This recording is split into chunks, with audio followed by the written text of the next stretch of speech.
What's up, everybody? You're listening to the Hustle and Flowchart podcast with your boys, Matt Wolf and Joe Fear. Check it. Hey, Joe. Hi there. How you doing? Doing great. What is that sound? I'm havening. Oh, yeah, that's what you're doing. Now I'm tapping. Oh, God, this could sound really bad. What's so funny, Matt? Why are you doing that to your arm? That's just really awkward looking. That's not havening or tapping. Oh. You just... Okay. What are we doing today here? All right, we actually have a fourth-time guest. Yes. Yeah, that is correct. So this is Marx Acosta-Rubio, who we're talking to today, and we did one prior call with him where we kind of got his backstory and a whole bunch of like mental sort of hacks that you can do, mindset, cool stuff. We brought him back when we interviewed David Allen, and we also brought him back when we interviewed Dr. Steve Ruden, and now he's back for a episode just with us interviewing him, and we had an amazing conversation. Like, this was just such a fun conversation. We're literally just saying, we're like, how do we title this episode? I don't know. Yeah. But you know what? I'm thinking about it now. I think at the end of the day, this conversation was all about the pull and push that we all experience in life. Yeah. This kind of, we might feel a disconnect in things when we're consuming content or when we're being told, quote unquote, what to do or what we should do. And, not really understanding, okay, what's right for us, or why do I always just get halfway through a book and then stop, or why do I never listen to this podcast or implement anything, or I listen to it but don't implement anything, or I'm a seminar junkie, spend thousands of dollars to go to traffic and conversion, but I don't do shit with it. Why is that? Well, we talk about that. Yeah, to really sum up like the big overarching thing of this thing is essentially like, if you went to a conference and you sat through the conference and you took great notes and you had the same resources as everybody else in the room, same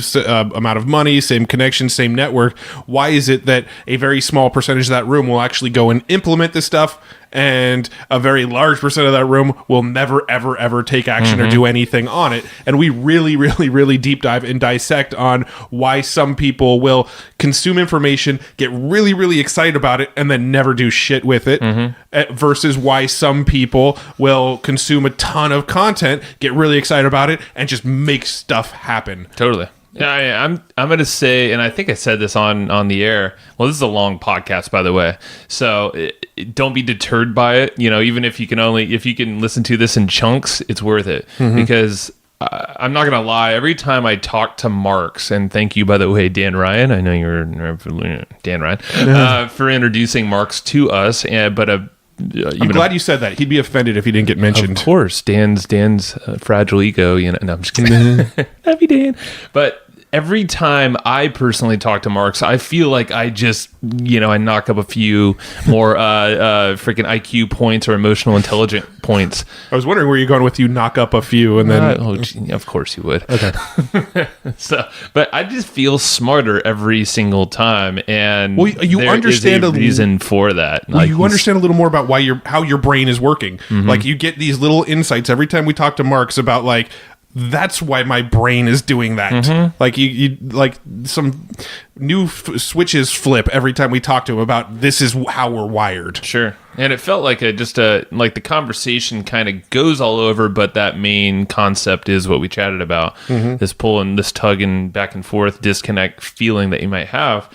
And for me, like, after listening to this, it's empowering. It's something where you understand yourself a little bit further. At least I understand myself further. And, you can let yourself off the hook for certain things, or you can, ask better questions. You can figure out your purpose and your interests and all these things. And then, figure out what is your life actually. Yeah. Rather than being told what your life is. I finally got the answer to one of my biggest questions in life around why people like jujitsu so much. Well, Marx, we know. And it has to do with grabbing guys' balls. Whoa. Okay, I won't go there. That's what Aaron Fletcher likes it too. So. Hey, Aaron. I don't know if you're listening. This is just turning into a roast. All right. He's got thick all right, so before we get too off track, this is already a long episode. Don't want to make a long episode longer. We are actually doing a special webinar with Marx. If you go to hustleandflowchart.com/Marx, MARX. MMARX. Yep, that's hustleandflowchart.com/Marx. We're going to do a special webinar where he's actually going to walk you through some mental mindset exercises. So go check out that URL. Depending on when you're listening to this, we may have already recorded it, so you may be able to tune in live, or it may be a pre-recorded one that is already gone out. It depends on when you're tuning into this. And he also has a really cool audio recording that you said really has had a big impact on your life. I haven't heard it yet. Yeah. But there's an audio recording that he said that you had a big impact from. We're going to throw that in and give that to you as well when you register for this upcoming webinar. Yep. It's at hustleandflowchart.com/MARX. So go there, get registered, get that free audio, and we'll give you more context around this audio and what we're going to talk about on the webinar once we jump into this call. So let's just jump over and start talking to Marx. Marx, you're back. How you doing? Hey guys, thanks for having me. We're on video this time. I think this is going to work better with you on video. We don't always do it, but we just know it'll flow well. All right, so good connection to me too. Yeah, no, this is perfect. So for anyone who hasn't talked to you before, listened to you or anything, definitely I would probably pause this, maybe not pause this, but listen to the previous episode 6 months ago or so is what we did, maybe longer. Probably longer, yeah. Yeah, deep dive into the brain, how, the interesting things you've done, but also the interesting things you've studied. And I think that is what's really been fascinating the most. Just all the books behind you. We're looking at your bookshelf, and I don't know how many books are on there. Hundreds. There's about 3,000. Damn. Yeah, there's 3,000. Yeah, you have a ladder and everything, right? Yeah, no, we do, actually. And this is only one of 3 libraries in the house. Oh, wow. That's amazing. Yeah, that's cool. Because you can't fit them all in here. But thanks. Yeah. So we had to stop you right prior to this recording because we're like, wait. Yeah. We're talking about really, really good stuff, and then all of a sudden we're like, we should be recording this. And right. So we hit record. So let's just cut into it. What were we lead it off to what we were chatting about, and let's just continue that conversation. I have no idea. Me either. No, I'm kidding. Cool. All right. We're just riffing. We have no idea what's going on. We're talking about the brain and the dissonance, the cognitive dissonance, or the disconnect between somebody saying, for example, a story is what gets us to either be successful or not successful versus reality. Mm-hmm. And I'm noticing that in this space, right? Because when I say this space, I mean entrepreneurs, right? Who are craving and hungry and just have an insatiable appetite for knowledge. But really, it shouldn't be knowledge, right? It should be action, not the knowledge of it, right? Because without doing something, we all know it's sort of mental masturbation, which begs to ask this question. Why does somebody take an information piece or read a book or listen to a podcast or attend the seminar and then do something with it and somebody else doesn't do that? And it's a question that I think everybody has asked. And of course, our good friend Richard Koch would say it's an 80-20. Jim Rohn would say, 3% do, 97% don't, right? Tony would say you don't have enough why, which he stole from Jim Rohn. And we can go down the list of all the greats and the not so greats, right? The other guys that curse on podcasts and the guys that, say all kinds of crazy stuff about, if you don't have $1 million in the bank, you're a loser. Those guys to me are sort of the modern day con men who are really good at marketing and make a lot of money. But the content that they deliver, I think, lacks. It's like, if we could think about McDonald's, right? I don't know if McDonald's is still the number 1 franchise in the world, but let's assume that it is. It isn't in Tijuana, Mexico. It's Carl's Jr. We just saw that firsthand. But yeah, they provide what the masses want, right? But then when you look at other franchises, for example, like In-N-Out, which is the most profitable franchise per location, they're not as big because they still have a quality control. And if we keep going up to better restaurants like Echigo in California, if you haven't been there to eat sushi, you should go. It's on Bundy off of Santa Monica Boulevard above a Pizza Hut. One of the best sushis, super inexpensive. It's amazing. You can't franchise that, right? Right.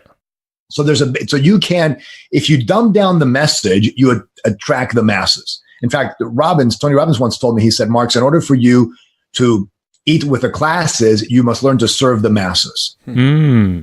Interesting. Right? Okay. Isn't that interesting? And he meant, I don't know what he meant because I was not in his brain, but if we look at the analysis of that statement, it basically means you gotta give them cake and just give them stuff, but not the elite stuff. When I was training martial arts with Daniel Santo, it was the top of the guys that went to study with him because everybody else couldn't handle the training or the getting beat up. Does that make sense? Oh yeah. So, okay. So this is what happens with entrepreneurs. You've got wantrepreneurs who all they want to do is to feel good, right? They just want to get that, I listened to the podcast or the tape or the seminar and I just feel good. It's the dopamine, right? Yeah. It's exactly what happens, right? And now we know on the brain, it's the anticipation of it, not the actual release, but the anticipation of the release, right? Mm-hmm. I think it was Kenny McGonigal. And was it Kenny McGonigal in a book that called The Upside of Stress that talks all about that? And so it's that hit. Those guys are cool. And then there are the guys and gals that they don't want just to feel good. They have this masochistic desire to produce results because the only way you can produce that is going through pain, right? Success is ability to handle pain. Mm-hmm. And what separates that person versus the hoper, right? The hope versus the action. So I'm asking you guys that question. What do you think separates the guy or girl that goes, it feels really good. I went to the seminar and I had the podcast and then they do nothing. And the one that goes, I can't wait to get out there and try stuff. So I gave you an answer prior to this. I'll say it again. I want to hear what Matt thinks as well. Me too. I think a lot of it, for me, it can be the internal dialogue, the metaphors that I might be, or that I am telling myself in that specific scenario, because I think that can change depending on our comfort level or what we're ready for. But if we have this open learning, if we're at a seminar and we know that this is good content, changing whatever that metaphor is to almost become a glue where we are receptive to things that resonate to where our vision is for ourselves as well. And that metaphor allows that to kind of enter maybe the subconscious or a different level of our thinking, that it's more at a core level rather than, it's a great idea, boing, off the brain, or on the notepad, never going to look at it again. But that metaphor inside of our heads that we're replaying all the time. Yeah. So, it's a theory of mine. Yes. But hold that thought, Matt. Mm-hmm. I want to interject that, the question we asked last time was what metaphor, right? Mm-hmm. What story? It's that to me is fortune cookie. No offense. It's fortune cookie answer. Mm-hmm. Right. Good. I it's feel not that smarter it's bad. Right. Yeah. It's not that it's bad. It's that, okay, cool. I understand your hypothesis. Now defend your position. Mm-hmm. What are you going to say, Matt? I was just going to say that you were asking about like when somebody goes to an event and they're sitting in the room and same opportunity, same information. Why does one person succeed? One maybe doesn't go implement it. And for me, I was just thinking if the end result, the thing that you're striving to do is a strong enough motivator for you to go and implement, then I think it all ties back to that end result that you're trying to achieve. If you go and sit through a seminar and you hear something and go, wow, what they just said, if I go and implement that gets me this much closer to this thing that I'm striving for, then you're much more likely to go do it. If somebody goes and sits in a seminar and they hear all these cool ideas, but they don't really have like a light at the end of the tunnel, they don't really know what they're shooting for, well then they're less motivated to come home and actually implement the steps because that sort of North Star, that thing that they're shooting for, isn't as concrete as maybe the other person. Okay. So I think I understand the answer you're giving. And let me give it back to you in a different light and see if you agree. Mm-hmm. There's, Jim Rohn, one of my all-time favorite people, said that purpose is stronger than object, right? Than object. Mm-hmm. Is that what you meant? That the reason is what matters more than the actual object itself? Right. The why behind it, the purpose, what you're shooting for. Once you get home and you've sort of had some time to digest all this information, I feel like the people that are going to take the most action are the ones that have more clarity in what the outcome at the end of all of this is going to be. Well, clarity may or may not be true because for someone like Joe, clarity might mean what he tells himself, not what he sees, right? Mm-hmm. And he figures that up and down, which is an affirmation subconsciously that it's true. But I want to go back a little bit and ask, is it because they have a stronger purpose or is it because they're tied to a purpose more strongly? Tied to a purpose more strongly, I believe. Because, I mean, it's a subjective question. A stronger purpose is very subjective, right? Like, yes. My purpose is different than yours. Just, I know, personality wise, I'm looking for fun. I'm looking for this new experience. I'm constantly kind of looking forward thinking. I know for me personally, that is 100% where I'm at. So the story I tell myself now is slow down, think of, peel the onion more so, find the core reason of what is it that I'm seeking. And we'll get into this a little bit, but that's how these shower meditations that, like, since we last talked, is like, it'll start off with like, what's this like crazy crap we're doing? And I want to do all this stuff. I'm loading my plate. Why can't I stick to GTD or whatever it might be? But then I'll get to this core thing and be like, okay, that's the one. Be more decisive, prioritize. And there's probably even more a core level than even that. But that is more of my deeper purpose, you know, and for you, it's going to be completely different, of course. Yeah. I mean, it's less about having a very clear vision and more about how sort of attached to that vision you are. I feel the people that have like a real clear vision that are very sort of tied to it and motivated by it, and that's the reason they wake up. You know, like I don't know if it's a great example or not, but like Gary Vaynerchuk, right? He always talks about how one day I'm going to own the Jets, one day I'm going to own the Jets, one day I'm going to own the Jets, right? Like he sort of has this filter that he constantly runs things through of, you know, is this getting me closer or further away from that goal? And, you know, however you feel about Gary Vaynerchuk or whatever, I'm just saying like he has this sort of North Star thing that is a filter that he can run everything through. Well, first of all, I don't know him. I never met the guy, and I've never really listened to much of his stuff. I just know a little bit of him, so I can't speak to him individually. I can tell you though that there is a big difference between filtering everything through a main objective and having a clear vision of what success looks like to you. Because filtering things through a main objective is probably not a good idea. Because, you know, here comes your kid. Hey, Dad, you want to play? No, I got all the Jets. Pa! Right? Good point. Good point. Hey, you want to go have some good food? No, because they won't get me closer to the Jets. I mean, it's like it becomes a little bit weird, right? Yeah. And the brain actually will have an opposite reaction to something like that, right? In the sense that the more obsessed you are about what I'm going to do, the less the brain is going to actually help you achieve it because it knows it's going to be hurt in other areas.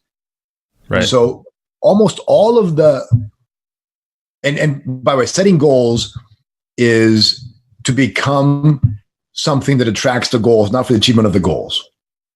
Right. So it's the present change that occurs in the way to the goal. That's really what it's all about. Sure. And I'll explain that in a minute. You know, I don't know, you know, most of that successful guys I know, and by success, I'm not saying that they're just financially independent. I'm saying that by their definition, right? By their definition, if you ask them, are you successful? They say yes, which means that they have enough money, they're happy, good relationships, healthy, children, you know, whatever that definition is for them. Most of the guys and gals who I know who are successful are not rushed, they don't curse very often. They're not rushed. They're not manic. They're not boisterous. They have sort of a calm, relaxing, obsessive, and character-driven personality. And I'm talking billionaires to 100 millionaires, right? To sports athletes. I don't know of any. It doesn't mean they don't exist. I don't know of any successful entrepreneur or business person that is like, hey guys, what are you gonna do now? Let's go, come on. Yeah. And they're manic. It does. I don't know any of them. Well, do you think that is a learned thing? So, because we all have different personalities, we all have these different things that are happening, you know, it's boiled inside us. Do you think that's a learned trait, or did they harness this? Like for me, I am inherently a quick starter. I'm much faster of, you know, let's just do it. Let's try it. If it doesn't work, let's redo course a little bit to go back over here. It's not going to kill us if we try this thing for like a couple days, let's say. So with these successful people, is that a learned thing over time, at least as far as you know? Have they honed in some of those traits that they feel like are a little squirrely or they could do better on? So basically the question is, can somebody's like core personality kind of be altered over time? Not change, but yeah, but alter these little things to set them up for success better. Okay, so the answer is yes. Personality, you can change. You can become an extrovert if you're an introvert. I mean, you can change your personality. It's neuroplasticity, right? Epigenetics. I mean, you can, two twins, identical twins, grow up with different personalities. I mean, how do you explain that, right? You do make up who you are. And I mean, there isn't anybody who I've ever coached or put through a program who has not become significantly more successful, right? Because I have the secret sauce. I mean, I've figured out how to do it, and it's not as hard as you think it is. By the way, it's actually pretty easy. So I think and successful people are as different as fingerprints. Sure. I mean, you look at look, I've been studying this since I was 21, right? I'm barely 49 now. So it's 28 years. And I'm not a billionaire, I'm not worth hundreds of millions of dollars, right? But I'm pretty darn, I'm the wealthiest guy I know. I mean, sure. And I know billionaires. That'll tell you something, how I define wealth and success. Right. And I don't have the answer, right? Because I mean, what I can tell you is there are commonalities, right? Because, they're all very different, right? There are commonalities. And we can go back to Napoleon Hill, one of my favorite, Napoleon Hill, right? Think and Grow Rich. We can go back to Wallace Wattles in The Science of Getting Rich and Orson Swede Martin, right? And we can go back to Emerson, who really was sort of the genesis of this.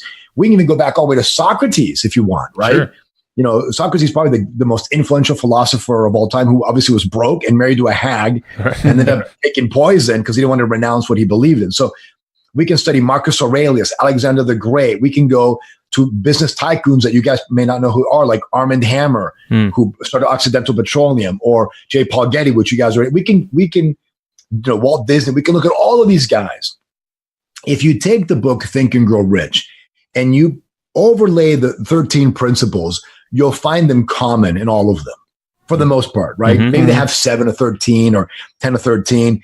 If you take Hill's later works, for example, his last book called How to Grow Rich with Peace of Mind, which wasn't as organized, but a really good book, he explains what they missed, right? So all that to say that I think you can become whoever you want to be, and you can change to whatever you want to change, and you can achieve whatever you want to achieve. Here's the problem, right? This is the problem. And there's only 2 problems in life: not knowing what you want, or knowing what you want but not knowing how to get it. And that's a quote from Steve Snyder, the guy talking to Speedway, brilliant guy. But here's the problem. What we think we want isn't what we really want. And hence, as long as that disparity of incongruency exists between what we think we want and what we really want, we will actually do neither. And then we become unsatisfied and unhappy. So the trick to success is getting rid of the thing you think you want, understanding what it really is you want, and then moving that bar to where you want it to go. But if you don't get rid of what you think you want and go to the true, know thyself, right? Go to the true course, you can't move that. So let me give you an example. I had a next door neighbor. This is when Nancy, my beautiful wife, and I got married, and we bought a house in Tarzana, California. We, in fact, Nick Luche's brother bought the house from us. Anyway, and across the street from us lived this guy. He was a grip. I had no idea what a grip is. You guys know what a grip is? I know they're on the movie sets and all that stuff. Exactly. Yeah. I had no idea. I mean, I was an ignorant 20, whatever, 5-6-year-old guy. So he's a grip, big dude, handsome guy, right? And he wore a beard before beers were in, right? Yeah. He was yoked, perfect set of hair, yeah, exactly, right? Yeah, it's me. Yeah, and, just like you, basically. Right. Just a little bit taller, a little bit bigger. About time that was public knowledge. Yeah, and he worked in the set of the Titanic, right? And I can't remember his name. Anyway, always happy, beautiful girlfriend. His uncle lived with him, and we're talking. Our house was 1,300 square feet, right? This is a lower class neighborhood, and he was always happy. And I'm pumping to become a millionaire, and I'm working hard. I just started my company now. I'm 28. I'm, hey man, we could do this and yada yada. And he's super happy. And I said, so what is your dream? Like, what's success? Let's go be this and that. And he's like, dude, I'm happy as is. He goes, I make about $10,000 a month as a grip, which back then was a lot of money. I've been buying these trailer homes. I rent them out. And my aim is to make $10,000 of a trailer home, so I don't have to work anymore and just hang out in my house and work on my boat and do this. And I'm like, no. And I'm trying to push him to do more, right? Right. I'm trying to tell him what it is that he's supposed to want. But he was so congruent on what he wanted that he achieved it. And what do you think happened after he achieved it?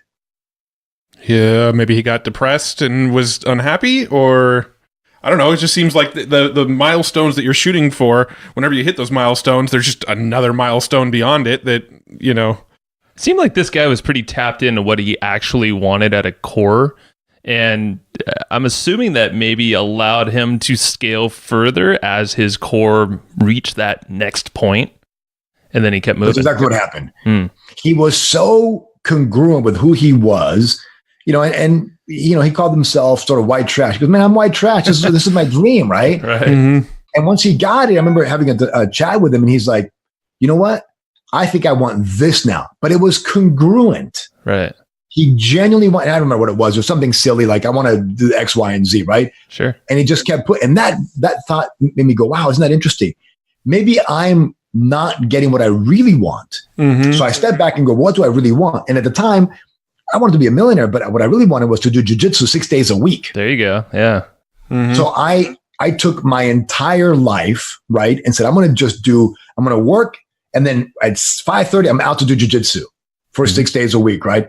And then what happened after I became congruent in that capacity, something else showed up, and something else showed up. And then I remember setting goals for things that I really wanted. When I say I retired bazillion years ago, whatever that was, I was like, well, maybe I should go be worth $100 million. Like, let me go get this and that and the other.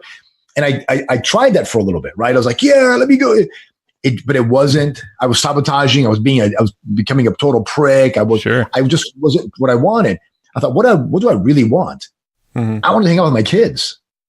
They were going to go to college at some point, right? In the near 5, 6, 7 years. And now 2 are in college. I still have 1 here for you. Mm-hmm. And I'm like, I want to be with them. So how do I set everything up? Sure, I want to still make more money. Of course. Yeah, I want to do all this stuff, but to build around this.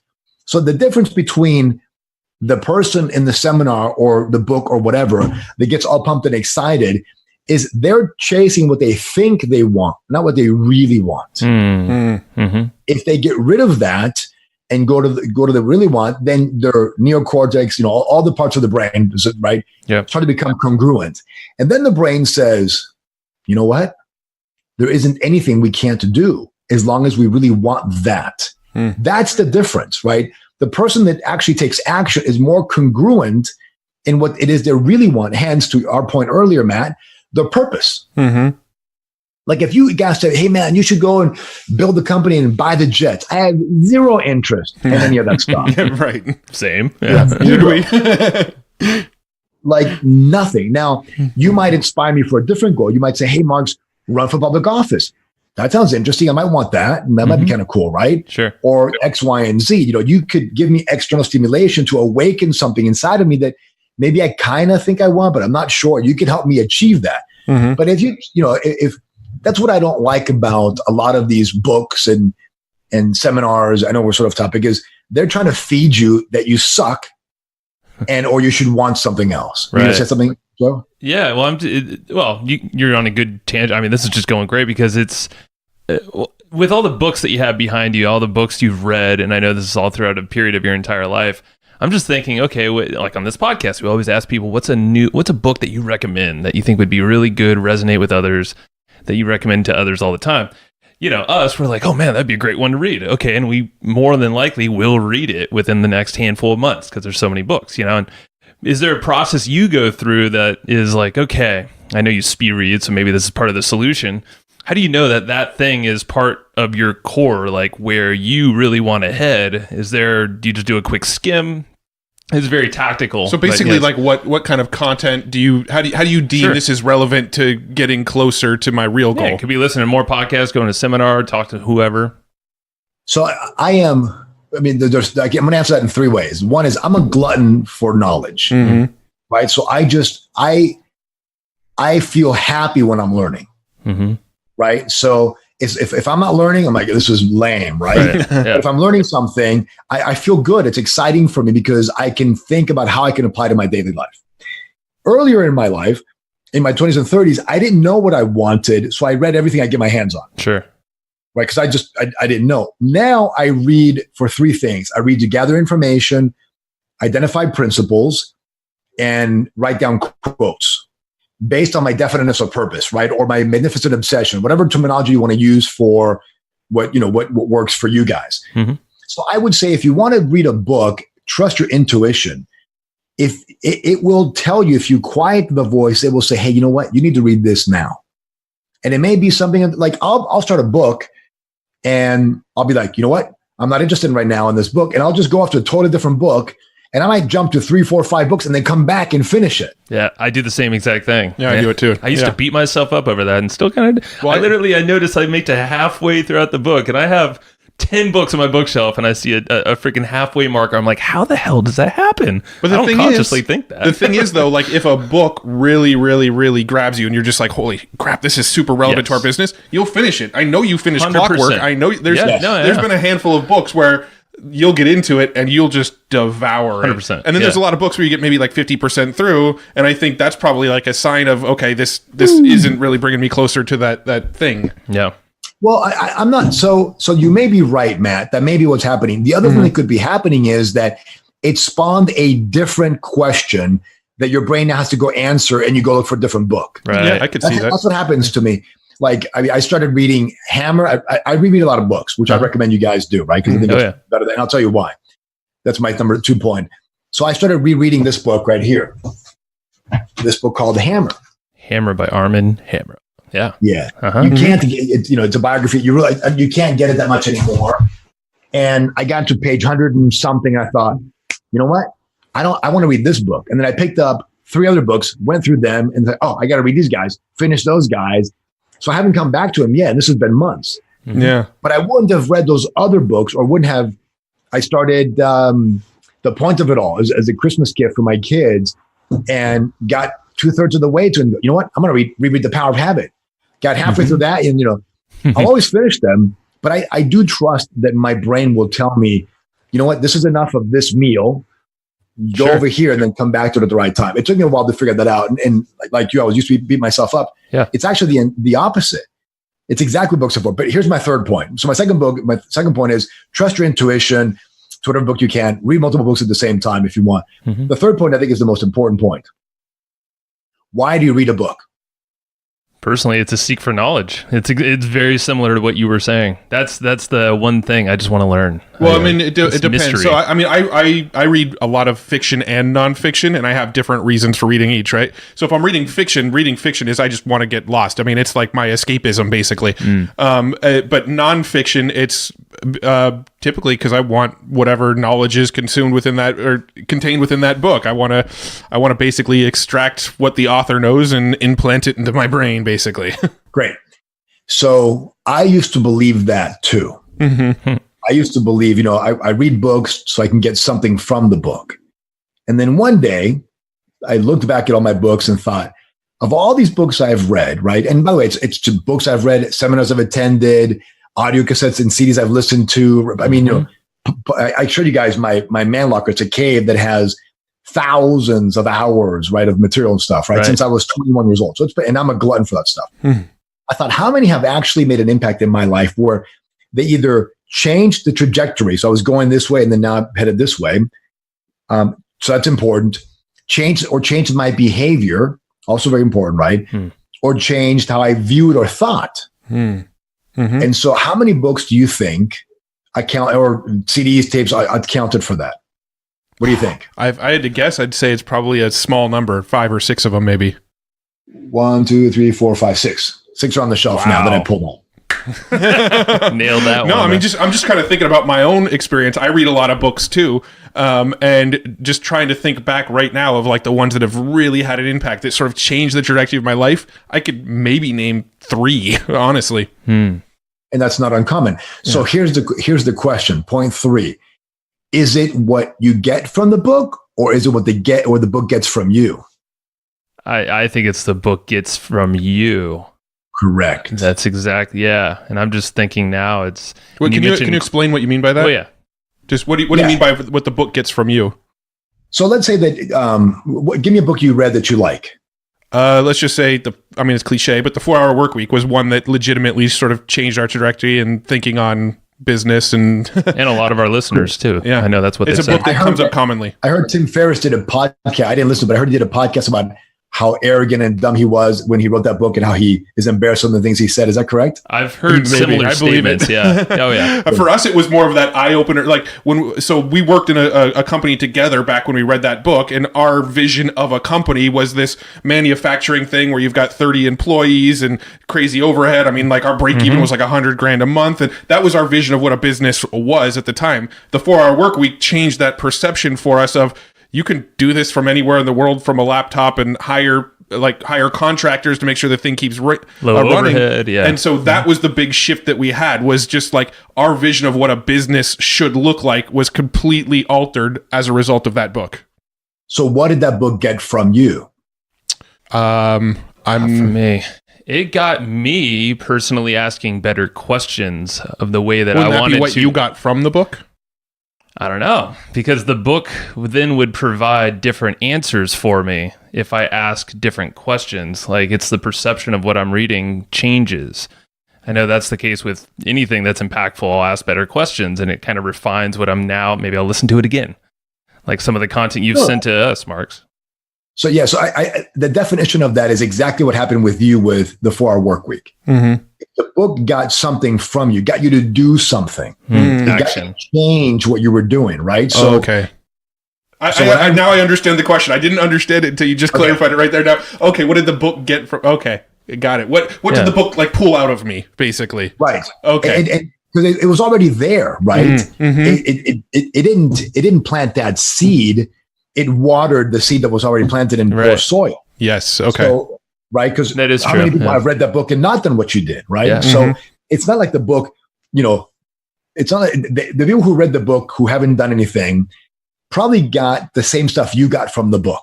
Yeah. Got The it. book got something different from you than from them. Okay, So when I read totally. the book- I'm clear now. Okay, I That got it. gets So after we read the book, what the book got from us was the catalyst for us to start our first online blog. Yep. That was the catalyst for us to go hire our first outsourced team members for our business. That book was the catalyst for us to take a bunch of those actions and move forward for us. Correct. So I think when we're reading books now, the question I ask myself is, what is this book going to get from me? And so I don't look for what am I going to get from the book. I look for what's the book going to get from me. And that changes everything, right? So I had my yearly physical and my cholesterol was 292, which, by conventional standards, is supposed to be pretty high. So my doctor goes, dude, your cholesterol's kind of high. And my glucose was high, right? And I was like, that's interesting. And he's like, hey, we got to lower your cholesterol. You got to change more to a plant-based diet. And I was like, hey, I don't know. That's anti-you. Yeah, I don't know if you know what I know, doc. And so, right. And then I said, look, I want to do a stress test. I'm 49. I want to do a stress test. He goes, no, let's go do a calcium, the CAC test. I haven't heard of that one. They put you in an MRI machine that's like a donut. And they take an MRI of your heart to look to see if there's any calcium deposits in the vein. Got it. No calcium, no osteoclerosis. Calcium could have osteoclerosis. They rank it from a 0 to whatever, right? So I went and did that yesterday. And so I thought, of all the stuff I've read, cholesterol actually is irrelevant to heart disease. In fact, the lady who lived the longest in recorded history had a cholesterol of 270. Wow. So yeah, and according to Dr. Perlmutter, those with higher cholesterol have higher cognitive function. And and it's actually the particles, whether small particles or big particles, based on this whole, without getting into this whole component, right? So he doesn't know what he's talking about, and that I already know. So I'm not, whatever. I eat a lot of yummy stuff, and then the glucose. I thought, you know what, dude, that can't be right. My glucose can't be what it was 193. It can't be 193. That's too high. So I leave the doctor, and I'm the one that said I want the test. So what do I do? What does the doctor get from me? I got information from him. What does he get from me? I'm like, you know what? Screw this. I called and said, hey, schedule the CAC. I want to look at my heart, see what's going on, right? Make sure it's okay. Sure. And I went and bought a glucose ketone monitor. There you go. What's my blood sugar really, right? And went, bought it, got it, tested it. It was 88, which is perfect. I was not in ketosis. It was 0.2 and then 0.8. So I got to work more on that, which was surprising to me.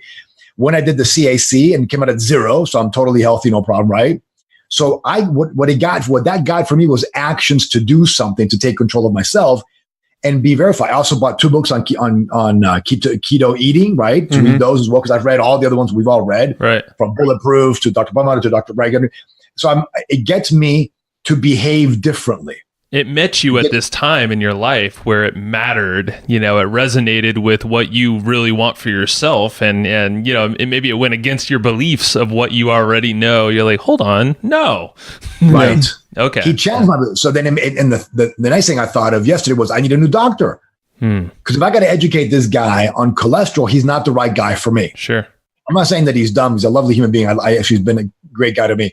So that's what that gets from me. And this is what entrepreneurs miss, is that they consume podcasts, and except for yours are awesome. Podcasts and books, and they watch, Instagram and Facebook, and people yelling at them, telling them they're worthless, and if you don't have $1 million, you're this, blah, blah, blah. And they just consume, and they're getting something from it, but it's not getting anything from them. Mm-hmm. That's the difference, I think, between a master communicator like myself and you guys versus somebody who communicates to entertain.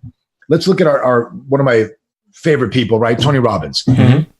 17,000, 10,000, 9,000, 8,000 in seminars. How many do you think leave there and make changes that significantly impact their lives? I'm going to pull the stat that you gave me about completing courses, probably 3%. If that. And I know, I'm not going to say how, but if that. It's probably out of 11,000 people, 10,000 people, let's say, maybe 50 people, 75 people, just put in real numbers component. Okay. How about a big conference, right? That just happened. How many will do it? Probably less. Now it's something now because he's mastered the external communication, but the individual receiving the information has not mastered their internal communication, right? They don't. Okay. Yep. So now let's go to talk to a guy like Jim Rohn. Jim Rohn's biggest seminars are 2,000. How many people do you think, after going to Jim Rohn's seminar, got affected to change their life? Just based on the fact that you're asking this question right after the Tony Robbins question, I'm guessing a lot higher. 80-20. Maybe 60%. Oh. Well, Tony worked for Jim Rohn, right? Mark Hughes, who started Herbalife, worked for Jim Rohn. We can go down the list, right, of all those guys who influenced them. Why? Because Jim understood how to ask questions that present information that lets you, the listener, get something, that lets you, listener, not just get something from it, but lets the information get something from you. Right? So that you don't just go, wasn't Marx awesome? Instead, you go, I'm going to do this now. I'm going to do that now. That's a big difference. So now let's take it one step even lower down, right? How then do we master that within ourselves so that we get ourselves to take the action we have to take in order to do the things? Because the reason why you fall off of and not you, but I mean anybody, off of GTD or 80-20, you can blame me, it's cool. Working out, eating, you name it. The only reason, it's not because of the metaphor necessarily, right, Joe? Because I got to tell you, buddy, I do a Egoscue every morning, right? My first thought every morning when I get up is, I do not want to do a Egoscue. Wow. That is a fact. It's like, I go, he's human. Right? I was like, I don't want to do it, man. And I do it. Well, that failed every single day. And then I'm doing 40 push-ups after the Egoscue, right? I started with 5. And then went 5, 10. So now I'm 40. I'll go 45. I want to get to 100, right? To add to my menu.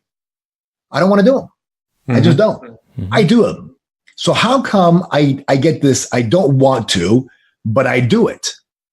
What is that bridge that forces the sort of the struggle between the lack of wanting to and actually doing something? What is that? And it seems like it's back to that point of you have figured out what you do want for yourself. You see what's potential there for yourself, where you want to head in the future. It's nothing that's pushing you.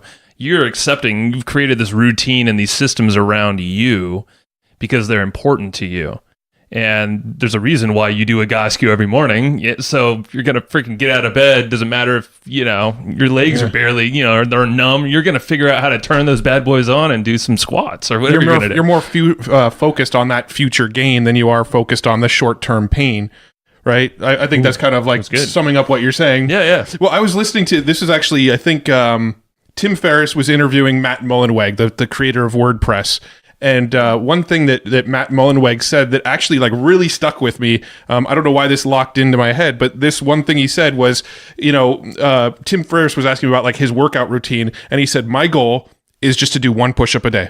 That's it. I just want to do 1 push-up a day. And Tim kind of asked him to elaborate on it. He said, well, if you get down on the floor and you go to do 1 push-up, you're never going to stop at 1 push-up. You're going to keep on going until you're done. But taking that first 1 push-up is the hardest part of doing push-ups, is doing that first one.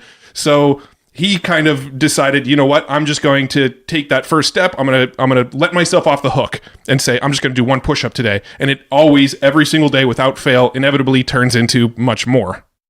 Great. So hold that thought, and I'll tell you why that's a dangerous thought if we don't qualify it. And this is the difference between what a Jim Rohn guy would say, what I would say, what Tony would say, and what somebody else might say. And here's the difference. So some people will go, I'm going to start doing 1 push-up a day. And they're going to copy. And by the way, I think Matt he did WordPress with polyphasic sleep. Yep. Which is something I would never want to do in my entire life. I think I've tried that. That's it's sleeping like small chunks of time and then basically getting back into it. And it sounds miserable to me. But I did it for a few days. I remember from Tim Ferriss, I was like, this is horrible. I hate this feeling. I can't do anything. So okay, go ahead. I read it and I was like, nope. No desire to. Yeah. So that's dangerous, right? Because I'll tell you why in a minute. So here's what's dangerous with that. A lot of guys, in my view, will talk about that. Here's how you do it. You do 1 push-up, and there's value to it. But sometimes that's more harm than good because you're not identifying the principle. So W. Clement Stone, one of my heroes, who's the guy that put Napoleon Hill on the map, as you remember. Yep. He had a formula called R2A2. He said, when you read a self-help book, you recognize, relate, assimilate, apply the principles of the self-help book. So you recognize them, which means you have to know what they are. You relate to them. Hey, this is how I can relate to them. You assimilate, you make them into your own personality, not my personality, your personality, and then you apply them. But that's individual. So the principles are, as Ray Dalio would say in the book Principles, right, are great. The tactics, not always good. So the principle I think that we're missing, and to answer the question, was it's mastering the internal communication. That's the key. I don't care if you tell yourself 1 push-up, I got to do 10 push-ups, I got to run naked. It doesn't matter. Because what happens is if you tell me, Mark, start with 1 push-up a day, I might go, you know what, fuck you. That doesn't feel right for me. Yeah. Right? It doesn't feel right for me. But you might say to me, hey, Mark, you know what? What do you have to say to yourself? Or what do you think you can do that would get you to do what you want to do? Now you let me, as per Ericksonian hypnosis, fill in the blanks, right? Versus, here's an example. If I said to you, dog, what do you think of? Cat. Sit. Great. What is it? Sit. Okay, great. I think of my dog, Zeus, which is Doberman. But if I said to you, dog with purple hair, I have no longer given you the freedom to think cat or sit. I have taken away your individuality. Right. Hence, I'm no longer inspiring you. I'm just dictating to you. So internal communication is learning how to inspire yourself, whatever that is for you. So, and there are certain basic techniques on how to learn how to, master internal communication versus external communication. There are certain tricks, hacks. We can cover all that kind of stuff. So yeah, it sounds like, just to summarize, or maybe say this in different words, that you're finding the principles. You're trying to locate these principles within maybe the things you're learning. Obviously, you have your own set of principles as well. But you're finding, you figure out, all right, well, this book seems like it has a pretty good message, the big why, the big purpose behind it. And then, you bring that in, it might have some tactics in there. They might not be your tactics. You might use some, but a lot of them you probably are going to say, bye, F off, like I'm going to figure out my own. But I know the core meaning behind this thing. And for you, that's when you'll start to adapt your own tactics to your life. I love how you just censored yourself. And did I? No, I didn't even notice. What did he say? I said I love how Joe just censored himself. I'm like, I didn't even notice. I don't know. So, and look, and you may try all of them. That's okay. This is why I think morning routines are stupid. And we've had this discussion, for right? Some people, maybe. I don't know. Maybe you're 100% correct, right? So, because you now have made yourself a pigeonhole, like I have to do this, and then that loses all component. The only thing I do every day, every morning, besides wake up, is exhaust you. Why? Because if I don't do it, I'm going to have pain throughout the day. Right? There's my purpose. Avoid pain. Okay, so let me go do it. right? But I've mastered my internal communication. Look, I didn't want to do the CAC test. I was freaking the F out on the way there. Sure. Heart rate was beating, having thoughts in my head. Oh my gosh, what is this? My wife's like, dude, calm down. It's a freaking MRI. Doesn't matter what she said to me, dude. I was like, I was freaking out. My mouth got clammy in my hand. And I'm my master communicator, right? And I'm like, you look, and I was pale white. I looked like I was scared. The lady was like, are you okay? Are you claustrophobic? I was like, oh. And she did it. But here's the difference. Yeah, I felt those emotions. I'm not going to deny it, but I did it. I was able enough to move my body to get the test done. That's the difference. I didn't repress my thoughts or my emotions. I didn't try to tell me, dude, be excited. No, it was like, I'm freaking the fuck out. I'm nervous. I don't want to do this thing. I'm worried something bad's going to happen. I'm a human being. But I drove. I made the appointment as soon as possible. I drove there. I got in the machine. You know what I mean? Like, you had that purpose that you're like, I got to go figure this out in myself. It's me. This isn't right. Despite the fear and the anxiousness, and then I go myself, hey, you did it. Great job. So when something else shows up that I'm going to be nervous about, I'm still going to do it anyway. Right? Because I'm building that muscle. That's mastering internal communication. If I hadn't done it, postponed it, neglected, avoided it, whatever, that means I'm not communicating with myself enough to override the limbic system, the reptilian brain, right? I could have tapped, I could have done havening. Like, dude, I don't have time for that. I got to get it done. So so now that we're on this vein, you had a little freak out moment. You and I have been talking the last couple weeks on all sorts of things, check in, some content you're creating out there. I told you that day one of this little thing that you have out there. I'm trying to be vague on purpose, but it's up to you to how far you want to go. You had this exercise that I don't know if you're open to it. That'd be amazing to walk through just that little quick exercise that folks can just try. I'll tell you what. Why don't we do this? Instead of doing that, why don't we let them somehow opt in somewhere, and I'll send them the audio for free. That'd be amazing. Yeah. And I'll just preface why this is important without giving it away. It literally is reframing these potential thoughts or things in your past or these patterns that you're finding in yourself, and you're just letting them go.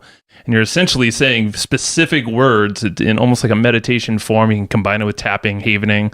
We've had havening. Dr. Ruden, Ruden was on the podcast. And you had Agosky Brian from there too. So and then you say this, and for me, I've been doing this for over a week or so, multiple times. Like I said, a couple times, like I'll just take a freaking hot ass shower, hot as I can. Totally, I don't have a spa, or I would just go there. But say this, let myself off the hook. And I'm not lying when I say the last 2 weeks, I've felt like I've had a mental, like, just unloading of this freaking sumo wrestler that's been squatting on me for way too long. It's a very weird visual. Don't get it out of your head. No, it's great. It's great. We know you like sumo wrestlers. Yeah. So, show notes. I don't know what the URL is, but we'll link it up in here if you want to opt in and get that audio. We'll put a link in the show notes for sure. Yeah. So to answer your question is yes. Yesterday, I did the exact same thing in the evening shower to get rid of the bad stuff through the day. Yes. Yeah. And that's what I knew I knew, hey man, this is going to be uncomfortable, right? Yeah. It's not going to kill me though. I'm going to go through it. And tonight I'll just get rid of it. Yeah. That's it. Yeah. It's a weird, vulnerable feeling for me, because it's a new thing. I've done a lot of stuff like this, but this is one that really resonated when I heard it from you. It's like, holy crap. It's so easy. And you let yourself off the hook like that. And that can stop this negative cycle of talk, the self-talk in your brain, and just be like, oh, there's actually something constructive I could do here. I can let myself off the hook, and now this is my future. I'm in control. And that's mastering communication internally, right? And these are little. And now, mind you, I didn't tell you what to say. I told you a framework of certain words, and then you fill in the rest. Correct. Yeah. Right? Because hey, look, and I told you, here's what, I said, here's how you can do it this way, because it allows you to go, I'm in control. The biggest fear, according to, remember David Allen, we had him on the podcast, right? GTD. Thank you. He said the biggest fear is the fear of being out of control. That's what he said. If that's true, then when somebody tells you what you should do, it's not taking away the control from you. It's imposing something on you that you feel like might be foreign to your core purpose, to who you are. It's going back to what you think you should want versus what you really want. Right. And that creates a cognitive dissonance, which creates paralysis, right? It creates not to move much. Now, just so we've talked about that concept of like what you think you want versus what you really want. Do you have any sort of like exercises or anything that you work people through to help them get to the root of what they really want? Because I feel like that's something that even Joe and I have talked about. We've struggled with in the past of thinking this is what we're striving for, and then either we get there and it really wasn't what we wanted, or our minds change and we're like, maybe that's not really what we want. And so I like a lot of times I don't feel like a lot of people have clarity, ourselves included, oftentimes on what that thing is that we really want. So what sort of things would you walk somebody through to help uncover that kind of thing? That's exactly what I do the first time. When I first get a paying client or anybody in the intro, it's the first thing I do. Remember the whole thing about, what do you want and how do you get there? And you got to know what you want first. Mm-hmm. So, and what you really want, not what you should want, not what your wife wants you to want. I mean, remember one of the recordings, Joe, I don't know if Matt listened to it. It's how everybody wants you to fail. Nobody wants you to succeed. Oh, yeah. Even your spouse. I told him about it. Yeah. Joe's listened to a bunch of them and told me about them. I haven't gotten around to listening to all of them yet, but shame on. No, I'm just kidding. It's okay. I get Cliff Notes. You might like it. You might like it. I mean, it basically, the whole concept is that nobody wants you to succeed. Not your kids, not your spouse, not your best friend. Nobody. The only person who will want you to succeed will be a guy like me or someone you pay to help, and yourself, right? And sometimes not even yourself, right? Because we have different personalities. Good point. And come out and say it. So, and it's not that they mean evil. It's because they're afraid of change and all these components, right? And that's the reason why you should become successful by your definition. So to answer your question is, there is a process that we go through that now after almost 10 years of doing it is foolproof. And it's actually kind of painless, but it does require you to think. It does require you to, I had a call yesterday by a guy that heard me somewhere, wanted to, chat for a little bit. And within 5 minutes, I got him telling me how much he owed, what his life was like. It never met me, doesn't know me, right? This phone call, he's telling me his whole life problems, right? And then he goes, I can't believe I'm sharing this with you, but I feel so comfortable doing so. Well, because I don't care. It's about how do we get you. And at the end of the call, the 1 hour call, he realized what he thought he wanted wasn't at all what he wanted. And then he felt liberated. Like, Joe, when you do the exercise in the shower and you feel light, like, whew, that's what it felt, right? That's when that's the evidentiary procedure you have or have experienced when you get to the truth of what you really want. So back to the question, Matt, is there is an easy way to do it, right? We can't do it in 5 minutes, because it is a process, and it wouldn't be ecological of me to go, here's how to do it. Right. I'd have to actually legitimately walk people because, it would do more harm than good if we don't do it the right way. Makes sense. Yep. Right. But I think ultimately the greatest happiness and success, in my opinion, is being true to thyself.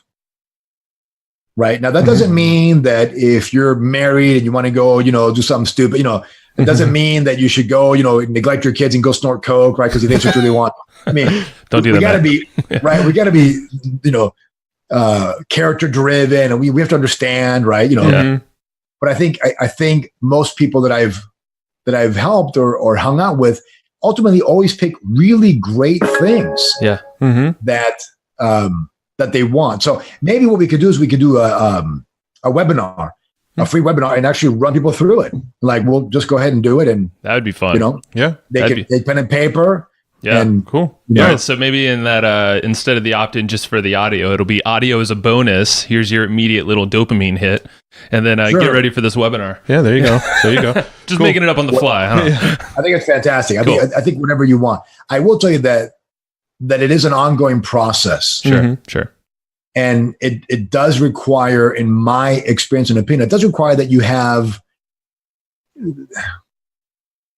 do things daily. For lack of a better word, right? I don't want to give away the opponent, because if you're not, because here's the problem, right? Is that if we don't do it right, it becomes just another thing rather than a compass, which is what you want it to be. Right. Okay. I'll give an example. So some of my shifts in the last 2 weeks, and you are a lot of that shift. I'm all of it, buddy. All of it. I'm all of it. Marx, you can't be. No, I credit you a ton of it.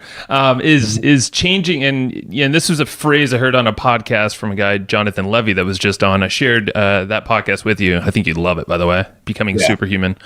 there was something in there as a quote that, and I'm going to butcher it, but essentially the time you change the perception of what others think of you, because that's never going to get easier. It's only going to get harder the more you're trying to please Marx or Matt or, for me talking here, until I own what's my perception of myself and become my own biggest fan. So the root of like, what can I really cheer for in myself? What are my actions? What are these beliefs? But that's actually probably not the right way to go about it, in my opinion. Because it's making me feel so good, though. Yeah, but what did it get you to do? It's got me to actually become more committed to things like what you've sent me. So knowing that it's actually, the positive things as of yet, actions, I could see some downsides becoming maybe a little less helpful, like, doing good for others. I will do. And it was interesting because I've fought with this back and forth. It's like, okay, me first, but at the same time, because I've noticed I can give a lot of energy to others and neglect myself in the process. That's essentially the root of why this resonated with myself. No, I know what you're saying. Look, there's a difference between not caring what others think and then becoming a complete asshole or a recluse monk, right? Or it's one of those, or you know what? Screw you, I don't care, right? And being a people pleaser, like, oh, let me please you because I need your approval, right? Right. I think, and those are the two extremes. Look. There's a difference between, to go to the early example about the Jets. I want the Jets. To me personally, that doesn't work. I'd rather have a compass. I'm headed in this direction. That to me is way more exciting than whatever brings, right? And it can have goals. Maybe a goal is to own a sports team someday. It's not, by the way, because not that it's bad. It's just not my thing. But I think direction is more important than an objective, right? Because goals are important. I mean, I have tons of goals. That's part of the process. We have to set them the right way. Nobody knows how to set them the right way. They all do it the wrong way. So important, but I think the direction is more important. For me, everything I do has to relate somehow to the welfare of my kids and wife. Right? And along the way, sometimes I don't get joy, but I get happiness out of it. Does that make sense? Yep. And I choose happiness over joy all the time. And fun and happiness, or joy and happiness, are not mutually inclusive. Sometimes they're exclusive. Many times they're inclusive, but sometimes they're exclusive, Going to see my daughter perform as a dancer for America's Got Talent here coming up in March, no desire, right? But I'm doing it because I love my daughter more than anything in the world, right? Yeah. Will I be joyful? I'll do my best. Will it make me happy? Absolutely super happy. Does that make sense? Yeah. It's a direction I'm headed. To me, that's way more important for me personally than, owning a sports team or whatever, right? Because ultimately, okay. So the problem with that is if we're not careful about why we're doing it, about the purpose behind, because the reason you clear everything at night for you, Joe, I'm guessing it's to be a better husband, a better business person, right? 100%. I'm guessing it's to give more.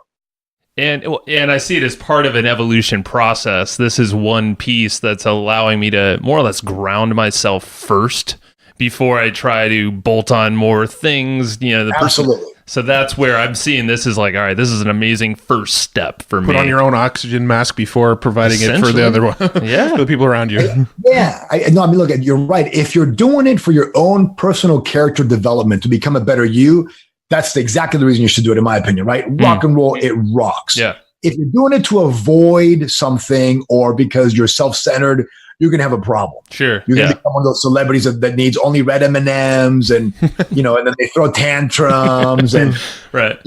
Luckily, right? we haven't made it that. That's just because green M&Ms are disgusting. Exactly. Right? When I met Muhammad Ali, I was in my early 20s. I think I told you guys the stories in my early 20s. I don't think so. He had Parkinson's disease. And there was a bunch of sports athletes, and I only cared about Muhammad Ali, but Steve Garvey was there. Dennis Rodman was there. Kareem Abdul, Lamo Jabbar was there, right? And a bunch of guys I don't know. And it said, big bold letters, you will not get personalized autographs. Don't talk to the athletes, blah, blah, blah, right? And there was Kareem Abdul-Jabbar, who I think is a dick. And I've met him. I don't like him. I can say because I've met him. He was signing autographs. Like, you come up and he just signed and move on. Wouldn't talk to you, just like you're scum of the earth, lower than low, right? And then there's Muhammad Ali. Remember, he can't really talk because he's got Parkinson's disease. So it's shaking. Yeah. And the line was really long. And he would look at you and point and shaking. I'm doing this on the video. And his son, one of his sons would say, "What's your name?" And he would write to da-da-da-da and then sign it. And the guy in front of me had a poster that said Cassius Clay. Now remember, Cassius Clay was Muhammad Ali's name before he became Muslim and changed it. Sure. And people on the line were like, "Oh no. Like what's Muhammad going to say?" Right. Yeah. And I'm right behind this guy and I'm like, we'll see what happens. He shows up. Muhammad Ali looks at him, points the finger. His son says, "What's your name?" The guy says his name and he writes to so-and-so Cassius Clay. Oh, wow. What an incredible human being. And then it was our turn. I asked for my name. He signed a biography by Thomas Hauser, 2 marks, Muhammad Ali, right? Dated it. And then we took pictures with him and you're not supposed to do any of it. He did all of it, right? Wow. I was already a fan, but he became one of my most favorite people in the entire world. Yeah. And I've experienced that with Jim Rohn and a bunch of other people. Contrast to Kareem Abdul-Jabbar or Steve Harvey, who just think that you're there to serve them. Right. Like, I'm the celebrity, you're the bitch, be at my whim, right? And the only other person who I thought was amazing at that night was Dennis Rodman. What was that? He would not leave because they closed it up, right? And people left and still in line. He would not leave, and neither would Muhammad Ali until everybody got signature. Nice. I mean, to me, think what you think of those guys. That's true success. Yeah. That's true happiness, right? So of all the guys I've met and gals I've met who I admire the most, right? They tend to be those kind of people where they will talk to you. Jim Rohn, the same thing. When I was making $5,000 a month, I said, "Hey, Jim, I'm making $5,000 a month." I was like 25 or something. Yeah. And he's like, "Wow, that's amazing." And he sat and he talked with me and there was a line behind us at the seminar. He signed my journal and he was like it was $1 million, right? He made me feel so big. And I was like, "Hey, I know you got people behind you." I gave him a hug. I moved out and next person, same thing. Yeah. He didn't care if the person behind me left. It was my moment, my time. Yeah. That to me is defined by greatness. Yeah. And we all recognize that inside of ourselves, right? Because now we're getting something from the podcast, right? So when you get that same feeling of greatness, that's when I believe, in my opinion, you're doing something right for you and for others. Yeah. If that feeling if that doesn't drape your body, if you're chasing the money or you feel uncomfortable, then it's the want versus what you truly, really, really, really want. Yeah. The disconnect is in between there. Yeah. Yeah. It's interesting. Muhammad Ali's actually almost coming back to Joe's point of like being your own biggest fan. That was one of the things Muhammad Ali was notoriously famous for, was kind of being his own biggest fan. Sure. And like, I'm the greatest. Yeah. That's true. Muhammad he got that from a wrestler. I don't know if you guys know that. Yeah, there was I've heard that before. I don't remember which wrestler it was though. There was a blonde wrestler in like a WrestleMania kind of thing, like a Hulk Hogan looking character. Yeah. That would say that in wrestling. And Muhammad Ali was impressed by him when he was young. So he adopted it. But what people don't realize, Muhammad Ali wasn't talking to you when he was saying those things. Yeah, those were his affirmations. Himself, man. That's self-talk. Those were his affirmations. Now, of course, others, played into it. And he would talk to George Foreman when he was beating him up, or whatever have you. Sure. I mean, again, it goes back to mastering internal communication. But there's a difference between saying it and being a dick about it and boasting it about it, right? Right. Muhammad Ali said it because he believed it, and he used to be, he used to mess with Joe Frazier and all these guys. And so, and again, style, right? That's one style. Another, Henry Ford, right? If, some people don't like him, some people do like him. His shake was like a noodle, and then he was very soft spoken, right? Henry Ford, I mean, come on, the guy that invented the mass automobile factor, right? Sure. Different personalities, but both achieved what they thought was success and happiness. So modern day example, Conor McGregor, is he a dick or is he just have amazing self-belief? I think he's amazing self-belief. I don't know him personally yet. I like to meet him, but my intuition of what I've seen him talk, I think he's a good kid. I think he's a good guy. And I think that he is, what you guys don't know is that he read Think and Grow Rich, and him and his wife started a mastermind. And together every day they spent an hour talking about the money they're going to make and the what they're going to make. And if you look at his record, he's got a few losses in there. Oh, yeah. But he's the highest paid MMA fighter in history. Yeah. Oh, yeah. And there's a reason for that, right? He knows how to master the external communication as well as the internal communication. You know, Yeah. I mean, he lost to Khabib, which I think he trained him properly for. And look, Khabib's an incredible fighter, Sure. boring in my opinion, but incredible fighter. But yeah, McGregor's mastered internal communication and external communication. Now, he has issues like everybody else, I'm sure. He's got, nobody's perfect, right? Except for, maybe Jesus, right? But other than that, we're all highly flawed individuals. So, but I think, to answer your question, Matt, I think he's a brilliant kid. And I think he's the kind of guy. So here's how to me, friendship is about being reliable. If I call you at 3:30 in the morning and I'm unduly imprisoned in Mexico, if you're a friend, you will go get me. Mm-hmm. Mm-hmm. If you're an acquaintance, you'll be like, hey, come when you get out. Click. Yeah. Agreed. Yeah. You're right. And I think McGregor is that. I think he's the guy that if his buddies called him and said, hey, I need your help, and not like BS, but like legit, I think he would be there. I agree. Mm-hmm. Yeah. I can see that. Right. Yeah. This is interesting. I'm just thinking of Floyd Money Mayweather. Yeah. He's another one he's different, but I saw an interview with him and Kevin Hart in Cold as Balls. I don't know if you ever seen that on YouTube. I saw that too. It's hilarious. But I didn't know much about him, but I was looking at his character. I was like, I like him. I like his, like, he's similar to McGregor, and he's definitely outspoken, but he's a little bit more reserved. But you see that fire in him. You're just like, oh damn, this is success. He was the first guy to bring true entertainment since Muhammad Ali to the boxing world. I mean, the man has generated over $1 billion in revenue. Yeah, it's crazy. Mm-hmm. He's only 40 years old. He doesn't even know how to read, by the way. Right. I think he said he's dyslexic. Right? Yeah, and he's worth hundreds of millions of dollars, right? Now, I don't know him personally, right? I'm sure he's got flaws and issues, but he's mastered internal communication and external communication. And I think Kevin Hart, again, not a perfect human being by any stretch of imagination, but I love to see his development as he grows as a human being. It's really cool to watch because, one thing about Bruce Lee was Danny Nosanto told us, if you saw Bruce Lee in this date, 6 months later, you'd see him again, he'd be doing entirely different martial arts. He was always progressing, looking for what's better.